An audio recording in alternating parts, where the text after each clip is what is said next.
কপালে তিলক গলায় মালা নিয়ে স্কুলে প্রবেশ করতে বারণ স্কুল শিক্ষিকার। ঘটনাটি ঘটেছে মুর্শিদাবাদের রঘুনাথগঞ্জ উচ্চতর বালিকা বিদ্যালয়। কপালে তিলক কেটে স্কুলে আসতে নিষেধাজ্ঞা স্কুল শিক্ষিকার। ঘটনায় শোরগোল এলাকা জুড়ে। ঘটনার তীব্র প্রতিবাদ জানিয়ে ফোন করতাল বাজিয়ে নাম সংকীর্তনের মাধ্যমে স্কুল গেটের সামনে বিক্ষোভ দেখালো ইসকনের ভক্তবৃন্দরা। ঘটনার খবর পেয়ে ঘটনাস্থলে পৌঁছয় রঘুনাথগঞ্জ থানার পুলিশ।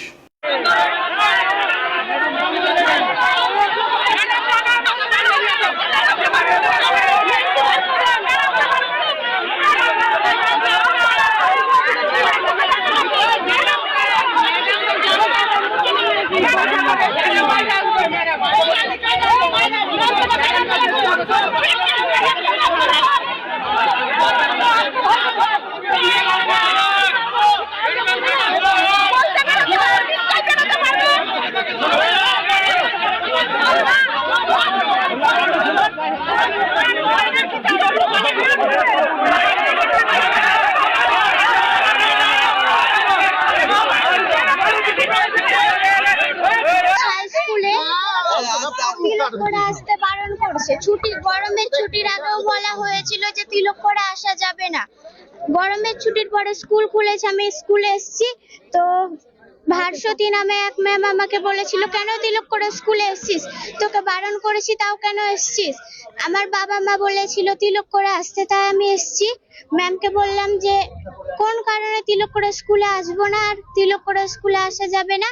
ম্যামকে বলেছি এটা লিখিত করে সিগনেচার করে দিন, তো তখন ম্যাম সিগনেচার করে দিল না আর বললো এটা কোনো কথা, অনেক রকম কথা বললো আর ভয় আমার হাত পা কাঁপতে লেগেছে। আর এখানে কি নিরামিষ খাবারের ব্যাপারটা তোমাদের জন্য আলাদা কোনো খাবারের ব্যবস্থা? না না, এখানে প্রত্যেককে মিড ডে মিল খেতে বলা হয়েছে, কিন্তু আমি নিরামিষ হয় না তাই আমি খাই না। কি জোর করা হচ্ছে মিড ডে মিল খাওয়ার জন্য? তোমাকে বলেছিল যে মিড ডে মিল খেতেই হবে? হ্যাঁ, ম্যাম সবাইকে বলেছিল যে মিড ডে মিল খেতেই হবে। তোমাকে কি বলেছিল মিড ডে মিল খেতেই হবে? মানে সবার মাঝে তো আমিও ছিলাম, আমাকেও তার মাঝে বলেছিল। তখন আমি কিছু বলিনি, পরে যদি এর ব্যাপারে কিছু বলে তাহলে আমি বলতাম যে আমার ব্যাপারটা আমি খাবো না। তিলক করে আসতে বারণ করছে কেন? কারণ তাদের জিজ্ঞাসা করেছিলাম ম্যাম কেন করে আসবো না, বলছে চোখে খুব ধরছে, এর মাঝে করে আসিস না। তিলক করে যাচ্ছি তো তাদের চোখে খুব ধরছে নাকি। আপনার নাম? আমার নাম অনু মণ্ডল। অনু মণ্ডল, রঘুনাথগঞ্জ 8-এ। তুমি ছাড়া আর কোনো মেয়ে তিলক করে আসে কি? একজন আসে কিন্তু ওর বোঝা যায় না, পাতলা করে।